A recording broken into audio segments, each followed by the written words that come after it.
a treta entre Karine Trindade e Denis Moura lá na comissão que aconteceu hoje em Brasília. O colega aqui disse, e se contradiz na fala dele, o colega Denis, que as plataformas não dão nenhum tipo de informação, que o motorista praticamente entra cru, que não tem nada. Mas depois ele diz que o trabalhador ele pode sim determinar que ele pode trabalhar 14, 16 horas.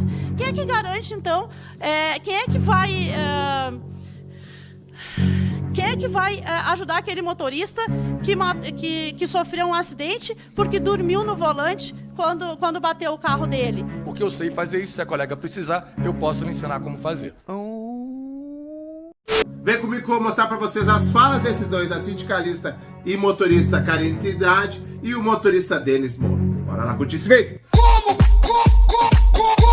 Como você aceitou isso? Salve, salve, galera, sejam bem-vindos a mais vídeo do canal do Uber. Pra quem não conhece, eu sou o Marcelo. Denis Moura tá sendo uma pedra no sapato da Uber, da sindicato e do governo federal. Nas audiências públicas ele falou muito bem e agora nas comissões. Temos 60 dias para derrubar a PLP 12 de 2024. Então a gente precisa nas comissões ter pessoas que falam bem, tem pessoas que têm boa oratória, tem pessoas que sejam claras para expor o que o motorista está passando e o porquê que o motorista não quer a PLP. E o que seria bom para o motorista. O motorista não tem que se adaptar ao modelo de negócio da Uber. A Uber tem que se adaptar ao modelo de negócio do motorista. Regulamentação por hora, como a que o governo federal quer colocar, que o sindicato tanto defende, derruba os valores do motorista, não tem freio referente a radar de viagens, a negocia. Então é um desastre para o motorista. A covardia é tão grande do sindicato e do ministro, que ele chega a usar a morte dos nossos companheiros como palco. Ah, porque ele não tem direito a isso, porque ele não tinha direito àquilo, porque ele estava trabalhando várias horas. Mas vocês garantiram, começaram a conversa por um bom valor por km minuto? Por que não garantiu um bom valor para o motorista, que o motorista não fica horas na rua? Será que esses colegas aí, se tivessem um bom valor, eles estavam até esse horário na rua? Conceda a palavra pelo prazo de 10 minutos, prorrogáveis por mais 2, ao senhor Denis Moura, diretor de Comunicação e Relações Públicas da Associação de Motoristas por Aplicativos do Brasil. Bom dia a todos aí, bom dia, deputado. Cumprimento todos aí em nome do deputado. Obrigado por nos dar a oportunidade de fala. Como o senhor disse, no caso aqui eu estou como diretor de comunicação de uma associação do Rio e eu presido uma outra associação no Rio. No Rio nós temos uma união das associações, temos uma liga. E a gente realmente fala de união lá com muita verdade. São três grandes associações que trabalham juntos. Eu rodo em aplicativo há muitos anos, algumas pessoas que estão acompanhando aí já sabem, desde o início, desde 2014, logo no comecinho. A gente tem visto e tem sentido, não só como cidadão, mas como motorista também, um real empobrecimento dos nossos ganhos. A cada ano que passa, muda. E aí o passageiro, as pessoas devem perceber também, o senhor comentou que anda muito de Uber, né? Eu, quando eu digo Uber, é o genérico, tá? Não estou fazendo uma referência a 99 ou a InDrive, é o Bombril. Desculpa falar assim, mas é o que é mais fácil. O senhor deve ter percebido também que os carros estão mais depreciados, que os motoristas perderam a qualificação. Para que o senhor saiba, quando eu entrei, a gente fazia até prova, era um negócio, eu trabalhava assim como o senhor está vendo, de terno e gravata. É uma entrada no mercado que era encantadora e que eu acho que atendia todas as necessidades, apesar de não ter aparentemente na época nenhuma regulamentação, atendia todas as necessidades. O consumidor era feliz, o motorista trabalhava feliz, o governo nos municípios ficava um pouco incomodado por causa da questão do taxista, porque trazia uma novidade, então o taxista tinha ali digamos, uma reserva de mercado, era um concorrente ali com uma liberdade maior, mas isso tudo foi agregado com o passar do tempo. E o que aconteceu é que muitos taxistas viraram motoristas de Uber, muitos Uber depois viraram motoristas de táxi, porque caiu o preço das concessões de táxi, e nesse sentido o mercado se agregou. O que não se agregou foram os ganhos do motorista. O motorista só vem perdendo esses anos todos. A nossa esperança é, quando o governo atual falou em regulamentar, o motorista sabe que já é regulamentado, a gente já tem o MEI, a gente já tem a Lei de Mobilidade Urbana, que é anterior à entrada da plataforma no Brasil. A Lei de Mobilidade Urbana é de 2012, a primeira plataforma entrou em 2014. Em 2012 já identificava lá o transporte individual privado. Então não tinha falta de regulamentação, tinha falta de cuidado com o profissional que ia tocar esse serviço. E quando o governo atual tomou essa iniciativa de querer cuidar desse serviço, cuidar desse trabalhador, organizar a vida desse trabalhador, pode ter certeza, trouxe uma esperança para todos os motoristas, porque todos padeciam, inclusive pelas questões da Previdência. Na Lei 13.640, já fala da obrigação de pagar o INSS. Ele não disse se é pelo MEI ou se pelo Carnê-Leão, mas já fala ali que é obrigado. o governo não criou ferramentas para cobrar naquele momento. Então, fica à vontade. Então, vai ter motoristas, ontem foi dito na outra comissão, que 78% dos motoristas não pagam.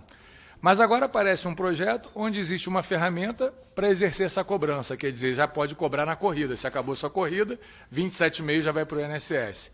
E aí eu pergunto, por que não usar essa ferramenta no MEI? Por que não utilizar de uma maneira que fique mais econômica e mais clara para o motorista? Porque essa é a dúvida do motorista. Eu estou trazendo aqui, eu rodo por aplicativo, e eu estou trazendo o que o motorista está enxergando. Ele está enxergando que, primeiro, esses 20% que a plataforma se disponibiliza a pagar, que as plataformas se disponibilizam a pagar, dificulta os outros aplicativos menores, dificulta os aplicativos que cobram menos do que 40% numa corrida. Tem aplicativo que cobra 10%. E como é que o aplicativo que cobra 10%, que é bom para o motorista e é bom para o passageiro, ele vai pagar 20% da parte dele, vai ter dificuldade. Então, diminui. Então, algumas palavras aqui que falam como autonomia, como liberdade de mercado, como livre concorrência, elas se transformam no inverso exatamente. O motorista não tem autonomia.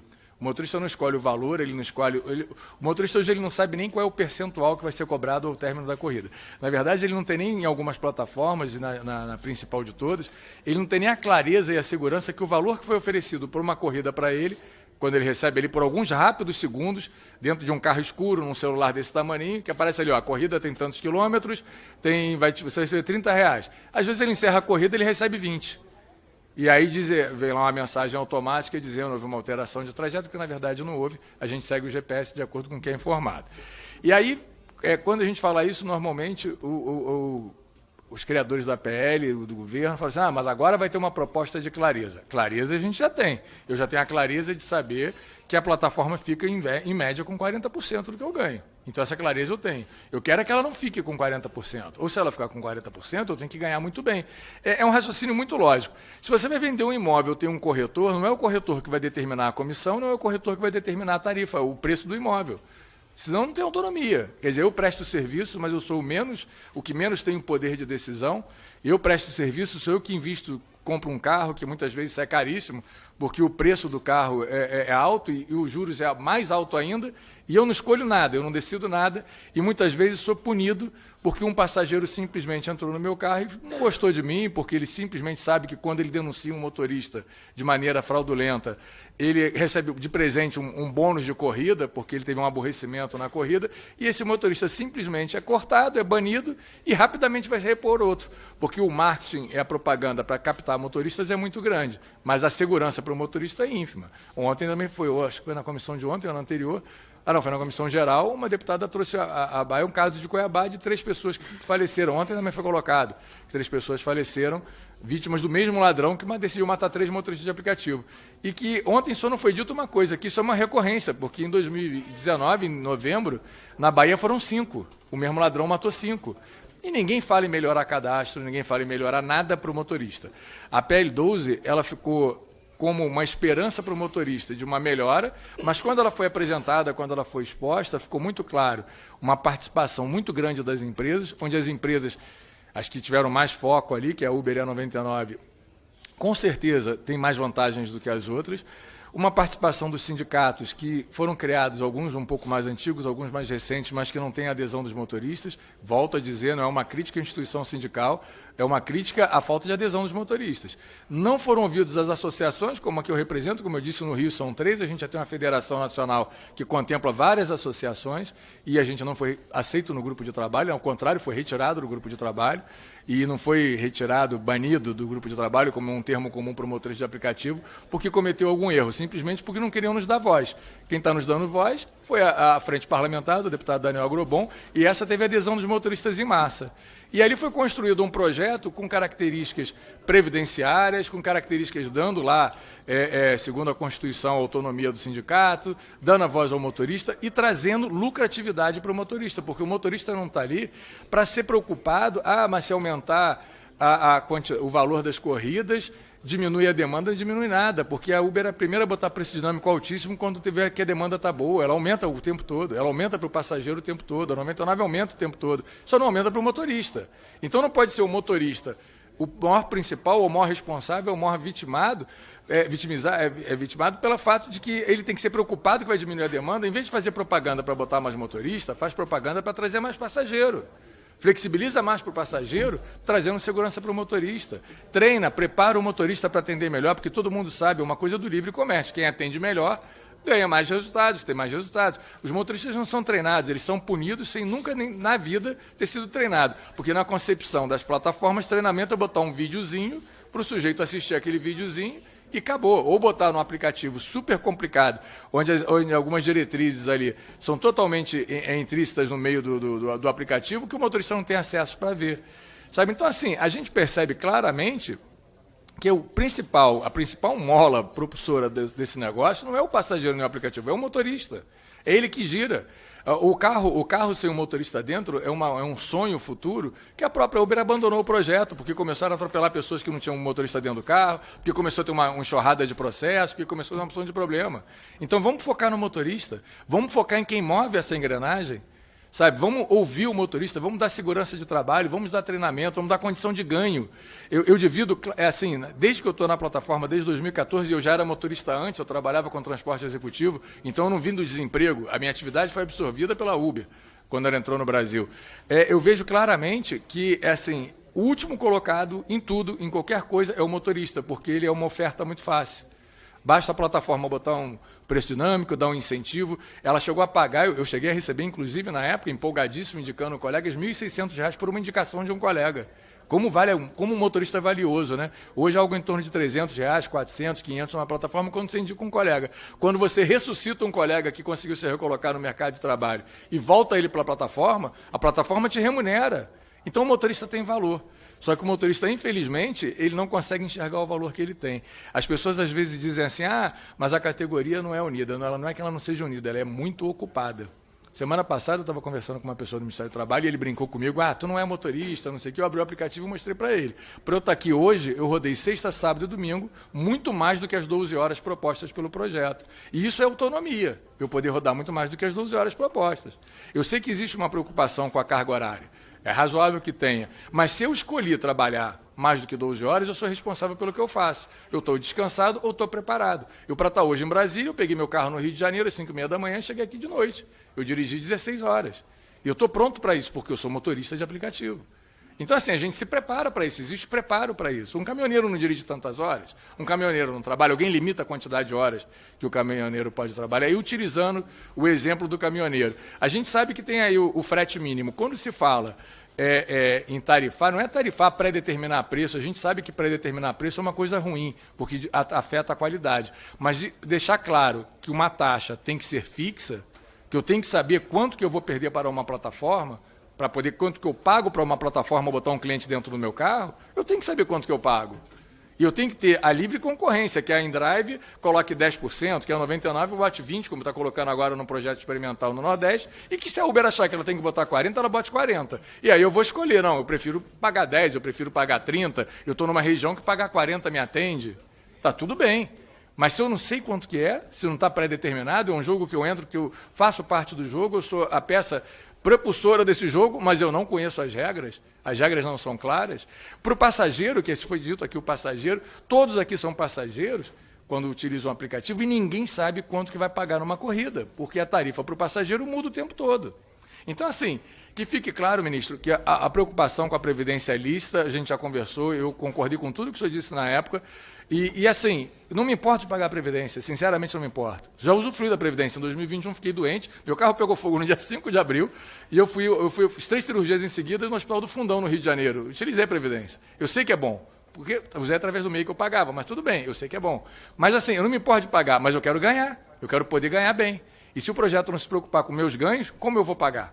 Então, assim, eu encerro essa fala dizendo que o motorista tem realmente um empobrecimento, até maior do que a população, e não pode desistir do que está fazendo. E a gente tem que ter um olhar mais atencioso sobre os motoristas de aplicativo de todo o Brasil, que hoje somam mais de 1,5 milhão de trabalhadores. Obrigado.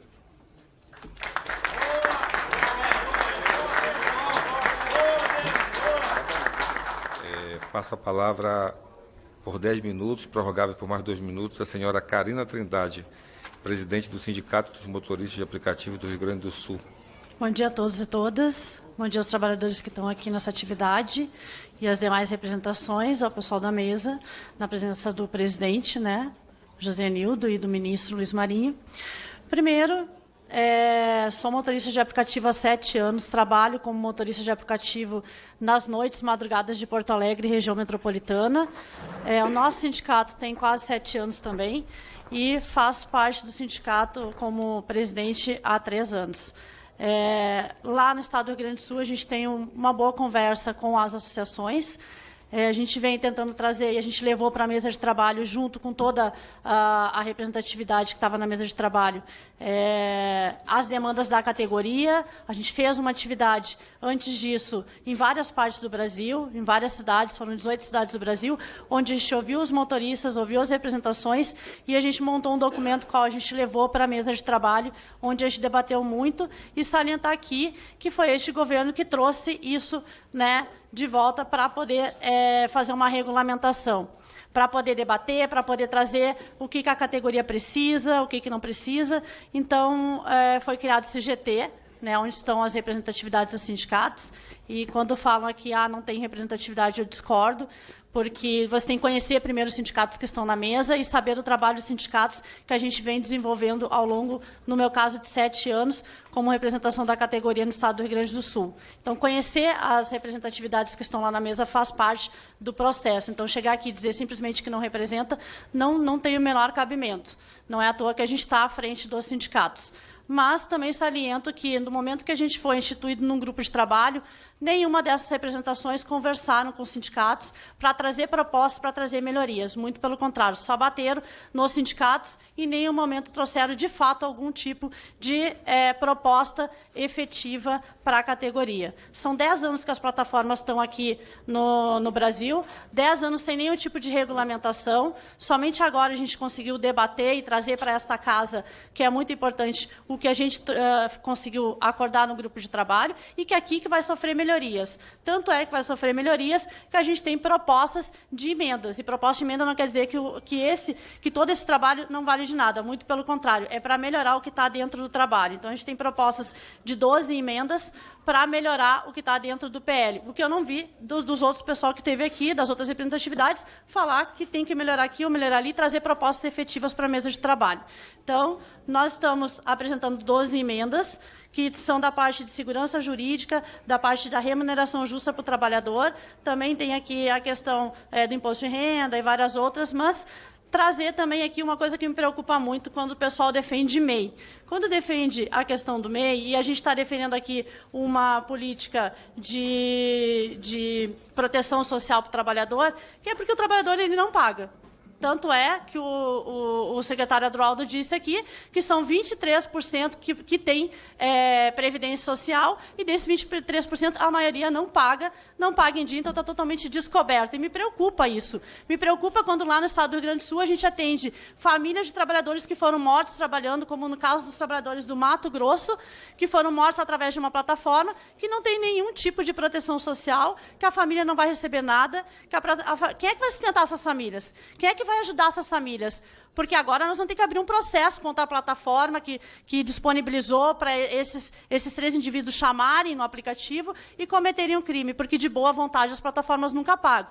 Não é à toa que lá no Rio Grande do Sul eu faço todo um trabalho com esses familiares quando são mortos vítimas de latrocínio, e lá nós já chegamos a 40 motoristas assassinados vítimas de latrocínio, e a gente tem que abrir na justiça para que essas famílias tenham direito a receber R$100 mil. R$100 mil que não vai trazer o trabalhador de volta, R$100 mil que não vai dar muita garantia, mas que vai dar um pouquinho de alento para as famílias poderem se reestruturar novamente. Então, a maioria dos trabalhadores não tem proteção social, isso é muito importante. Outra coisa que me preocupa na parte do MEI é que quando tu diz que é uma relação de PJ para PJ, pessoa jurídica para pessoa jurídica, tu não consegue, na Justiça do Trabalho, por exemplo, adquirir nenhum tipo de ganho. Tu chega na Justiça do Trabalho, eles te mandam para a Justiça Comum, tu chega na Justiça Comum e eles dizem, mas tu aceitou as regras da plataforma, os termos, então tu tem que simplesmente se resolver com as plataformas. E não é à toa, eu concordo com a doutora que falou aqui, são 17 mil trabalhos na Justiça, 17 mil processos na Justiça do Trabalho que é sobre vínculo de emprego.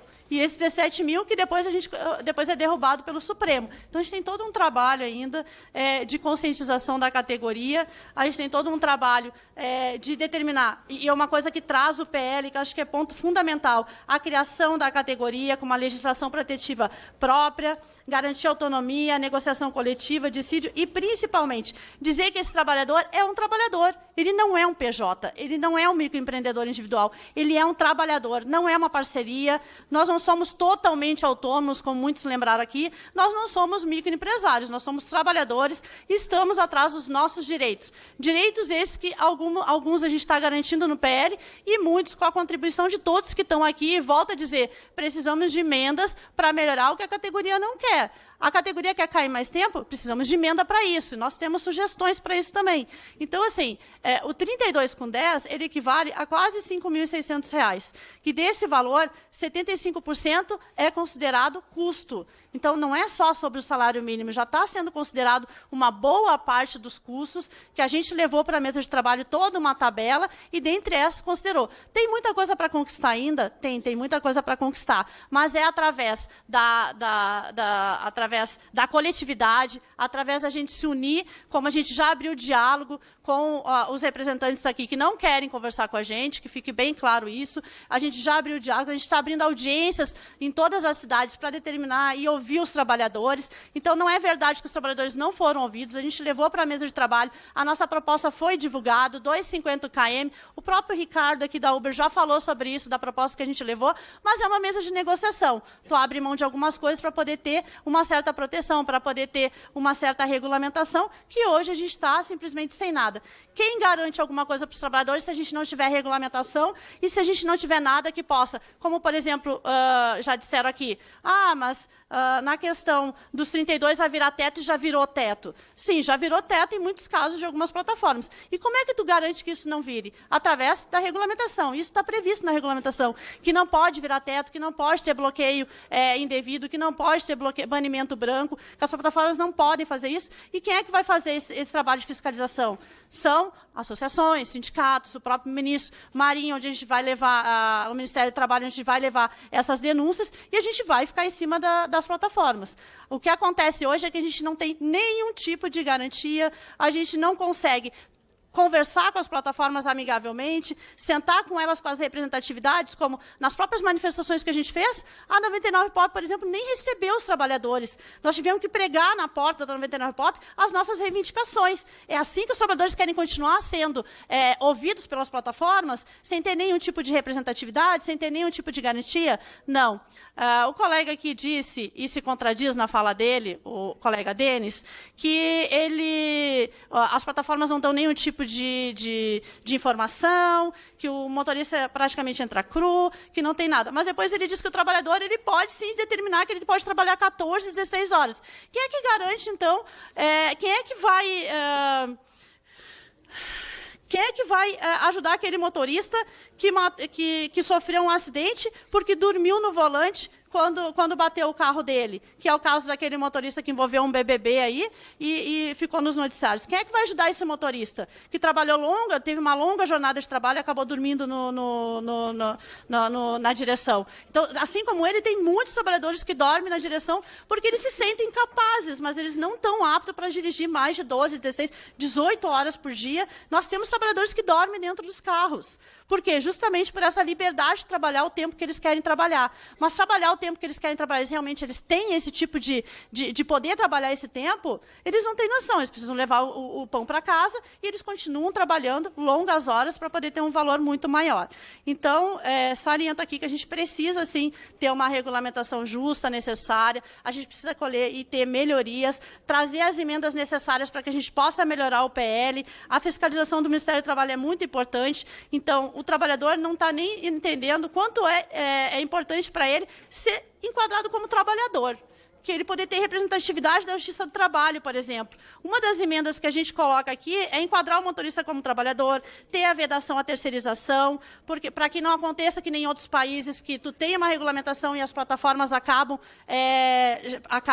terceirizando esse tipo de trabalho, colocando outras empresas para fazer. Debate prévio dos termos de uso que está que remete nos termos de uso das plataformas, que hoje tu é obrigado a aceitar. Se tu não aceitar, tu não tem como continuar trabalhando. Se tu disser que tu não quer aceitar aqueles termos, não tem nem como tu debater com eles. Então, debate prévio dos termos de uso das plataformas. A inclusão no auxílio acidente, que é muito importante, que nem eu já relatei aqui, dos motoristas que já foram mortos dormindo ao volante, também, motoristas. É o caso do motorista, esse motorista que teve o acidente em São Paulo, do Porsche ali também, que está sem nenhum tipo de proteção. Então, o auxílio acidente é muito importante também para esse tipo de motorista que sofre acidente na direção. Previsão de mecanismos de segurança, e entra a parte do cadastro rigoroso das plataformas, algum tipo de suporte, algum tipo de mecanismo que já está dentro das nossas emendas também, que é muito importante, a segurança do trabalhador, e a gente trabalha isso já desde que nós tivemos o início das plataformas, e as plataformas não ouvem os trabalhadores. Quando a gente pede que se faça um cadastro rigoroso, é para evitar que outras pessoas chamem o aplicativo e aquele trabalhador fique à mercê de terceiros para entrar naquele aplicativo e matar o motorista, por exemplo, ou assaltar.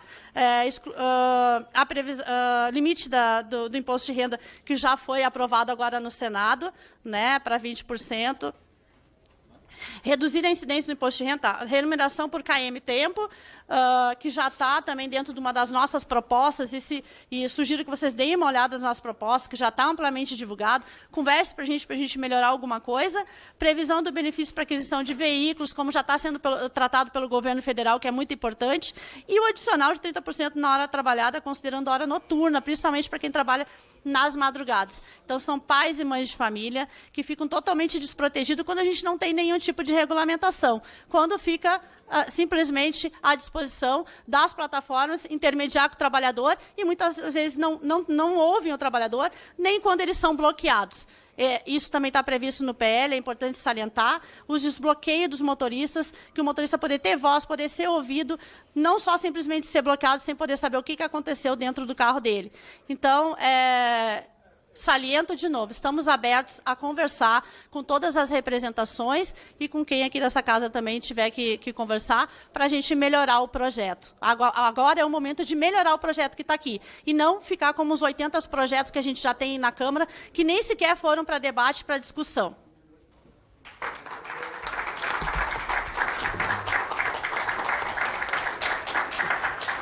Presidente, por gentileza, obrigado, por ter Karina. sido citado, eu posso fazer uma fala de 30 segundos? Pode, 1 minuto. Obrigado. Quanto a dirigir mais do que o horário previsto no projeto, nós somos profissionais, ou pelo menos a gente deseja ser profissionais. Médicos profissionais trabalham 24 horas, policiais militares trabalham 24 horas, óbvio que o motorista não fica acordado às 24 horas. Como a colega disse, eles acabam até dormindo no carro para aproveitar o bom local. Vou dar o exemplo do meu estado, da minha cidade. Você está na Baixada Fluminense, você roda na Zona Sul, numa sexta-feira que tem mais movimento, você ainda, um dado momento, você vai encostar o seu carro no posto, vai recostar por alguns momentos ali e vai continuar trabalhando, como um policial militar faz também, quando o policial militar está na rua. Então, quando o motorista é profissional, e daí eu falo do treinamento por conta da profissionalização. É importante que o motorista seja profissional. O colega que bateu em São Paulo, na época, por um acaso eu estava em São Paulo, ele tinha um problema. Ele era motorista há pouco tempo, ele não sabia o que ele estava fazendo, não sabia nem o que ele tinha de direito. Ele mesmo saiu do carro e falou, eu dormia no volante porque eu estou trabalhando há muitas horas. Ele não era um profissional. Eu sou um profissional, como eu disse na minha fala, eu saí do Rio às 5h30 da manhã, cheguei aqui meia-noite, dirigindo continuamente. Meus colegas estavam no carro, não dividia a direção com ninguém. E no dia seguinte estava nessa casa aqui, falando como estou falando agora inteiro, porque eu sei fazer isso, se a colega precisar, eu posso lhe ensinar como fazer. Só isso. E eu pergunto pra você, Denis te representou ou não nessa comissão? Até rimou, hein? Deixe os comentários pra gente saber. E galera, não se esqueça, se não é inscrito, me dê essa moral, se inscreva no canal, ative o sininho pra estar recebendo notificações dos vídeos. Quer ficar informado, muito bem informado, muitos aplicativos, no canal Black Uber. A todos agradeço imensamente por ficar comigo até aqui. E lembre-se aí, pessoal, se cuide ao trabalhar. Desejo essas ótimas corridas e até o próximo vídeo, pessoal.